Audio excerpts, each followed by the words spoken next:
Welcome back to Investing Talk podcast. Today we're doing a deep dive into a company that, well, it's been stirring up some serious drama in the market recently, Namib Minerals. Yeah, this isn't one of those quiet, steady blue chip stocks. Nope. We're talking about a newly public company, a fascinating backstory, really significant footprint in Africa's resource landscape, and, well, a stock chart that looks like it's been on a particularly turbulent carnival ride.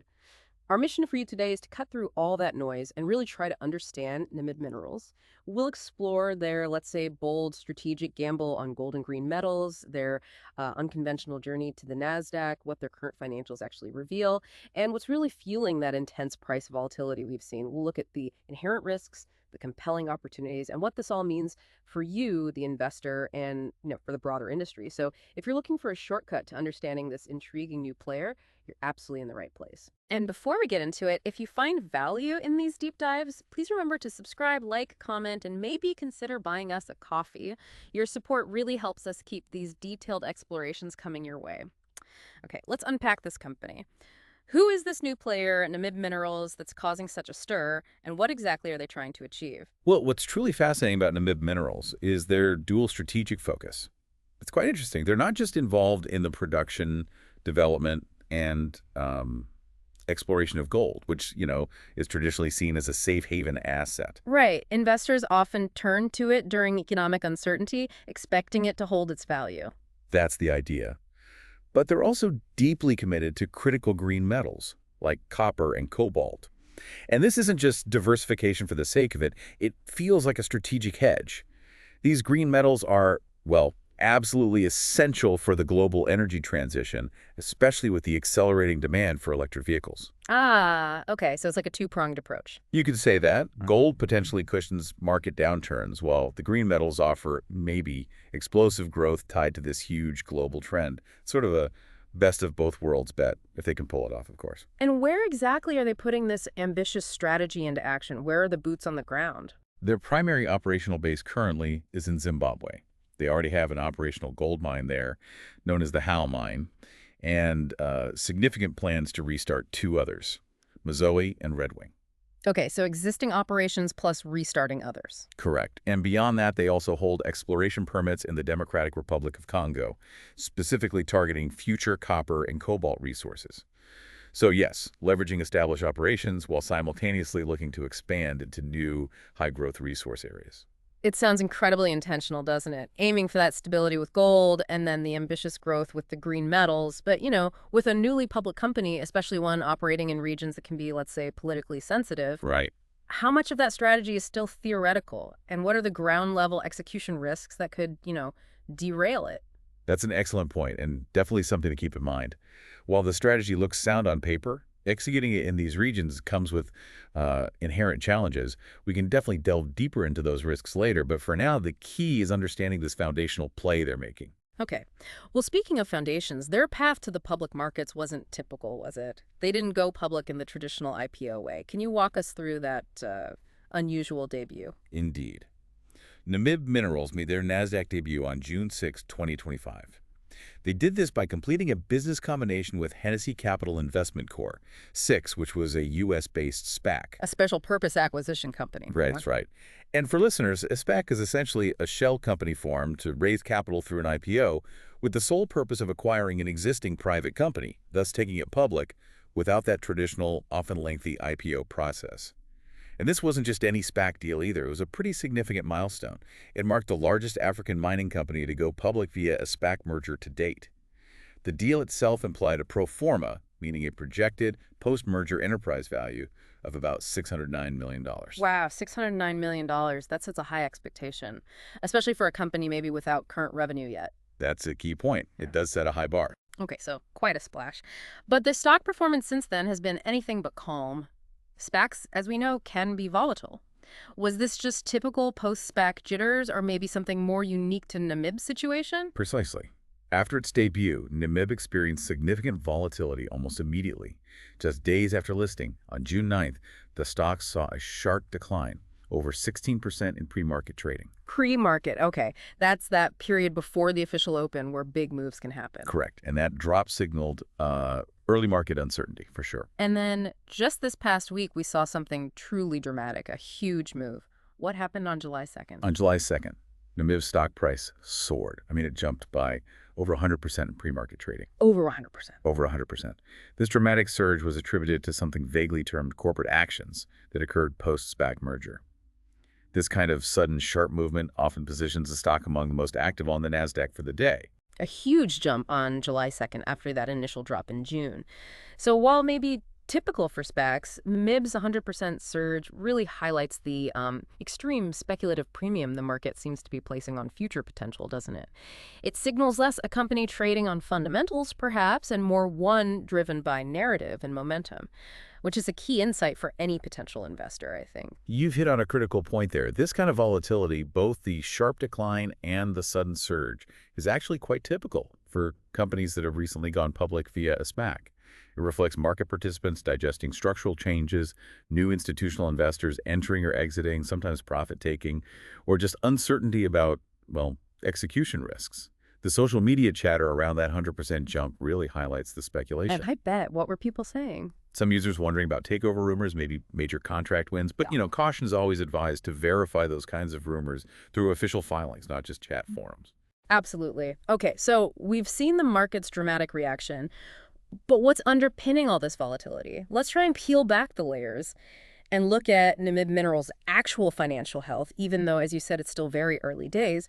What do the numbers tell us? It's an important question because financial metrics for a newly listed company like Namib can look quite different from an established player. As of July 2025, detailed revenue figures, or say multi-year growth trends, aren't readily available yet from some resources. It's just too soon after the listing. Right. Similarly, traditional data like price-to-earnings ratios, free cash flow, return on equity, that's all still emerging post-merger.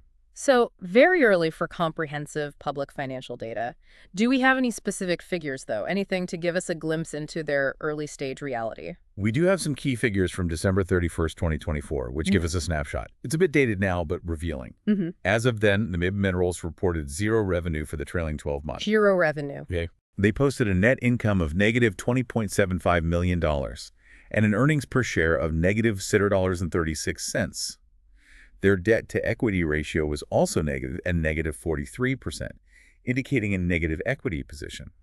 Negative equity. What this tells us, basically, is that the company hadn't yet generated significant revenue, which isn't uncommon for new mining ventures or post-SPAC entities still in ramp-up phases. That negative equity position means their liabilities exceeded their assets at that point. Okay. Now, for a young, pre-revenue mining company, that isn't necessarily fatal if they have valuable unmonetized assets, like mineral rights. Right, the potential value in the ground. Exactly. But it does mean they're actively burning cash and will almost certainly need to raise more capital in the future. Which often leads to dilution for existing shareholders, meaning new shares could reduce the value of current ones. Precisely. So this profile truly highlights the early stage risk profile that's typically associated with ventures like this. Zero revenue, negative income, negative equity. I mean, for a lay investor, that sounds like a massive red flag. How do we contextualize these numbers, especially for a newly listed mining company? And where does Namib Minerals stand in the broader sector against the big names like Barrick or Glencore? That's a crucial question. Context is everything here. If we connect this to the bigger picture, Namib Minerals is very much an emerging challenger, not an established leader. Companies like Barrick Gold or Glencore, they have market caps in the multi-billions. Namib's market cap was around $102 million back in mid-June, though, as we mentioned, its valuation has been jumping around wildly. So, much smaller scale. Much smaller, yes. And it definitely lacks the long-term operational track record of those giants as standalone public entity. However, it does benefit from the scale-up potential gained from that SPAC merger. Remember, it's the largest African miner by IPO size through that route. Ah, okay. So while small compared to the global titans, it's significant in its own specific niche, going public that way. You could look at it like that, yes. So what about its differentiating strengths given this context? What makes it stand out besides the SPAC size? Its competitive advantage likely stems from a few key factors. Firstly, they have access to high-potential African mineral resources, particularly in Zimbabwe and the DRC. Regions rich in the very metals the world increasingly needs. Location, location, location, even in mining. Absolutely. Secondly, the scale achieved through the SPAC merger itself is a strength. It provides a capital base many smaller private miners wouldn't have access to. And thirdly, there's potential for cost advantages from operating in, let's say, lower-cost jurisdictions compared to some Western countries. Plus, owning the high-grade How mine, which is already operational and producing gold, is a significant, tangible asset right now. Okay, that makes sense. Now, any investment, especially one this new and volatile, comes with a unique set of risks and opportunities. What are the major factors our listeners should be considering with Namib Minerals? Let's start with the risks. Okay, risks. Look, the stock's initial drop post-debut clearly indicated market uncertainty. That's one signal. Then you have risks typical for the whole mining sector, like commodity price swings for gold, copper, cobalt.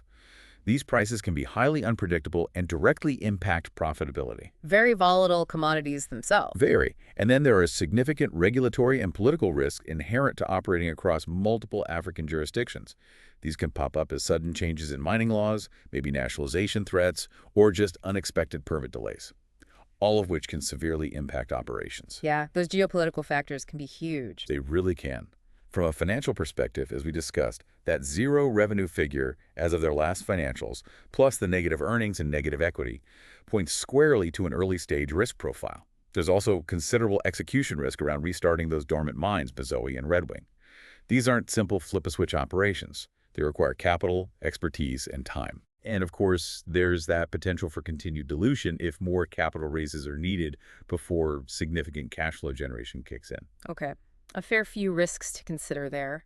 So on the flip side, what are the compelling opportunities? What could make this a worthwhile bet for someone with a higher risk tolerance?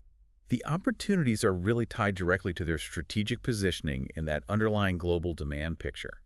Their exposure to both gold, that traditional safe haven, and the green metals, copper and cobalt, crucial for electrification, positions them incredibly well for major long-term macro trends. Tapping into both stability and growth trends. That's the potential, yes. The Nasdaq listing itself provides enhanced access to global capital markets, which could accelerate project development across their entire portfolio: gold, copper, cobalt. Success in ramping up and restarting Mazoe and Red Wing could drive their first meaningful revenues. That would be a huge milestone. And exploration updates from their DRC permits?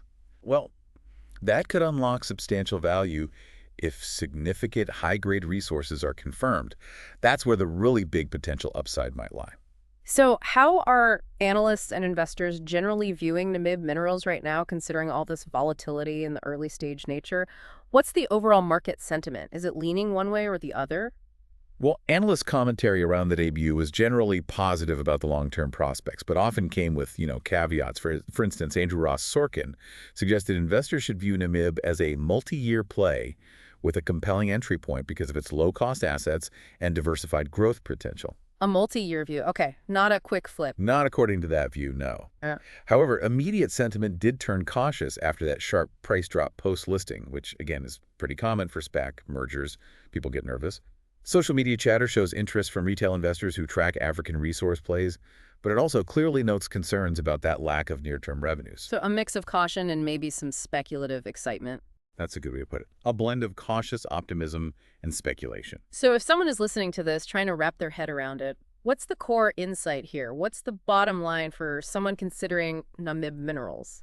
I think the core insight here is that Namib Minerals at this stage is arguably less an investment in the traditional sense and maybe more like a venture capital play, but in the public markets. Interesting distinction. It feels like a binary bet, almost.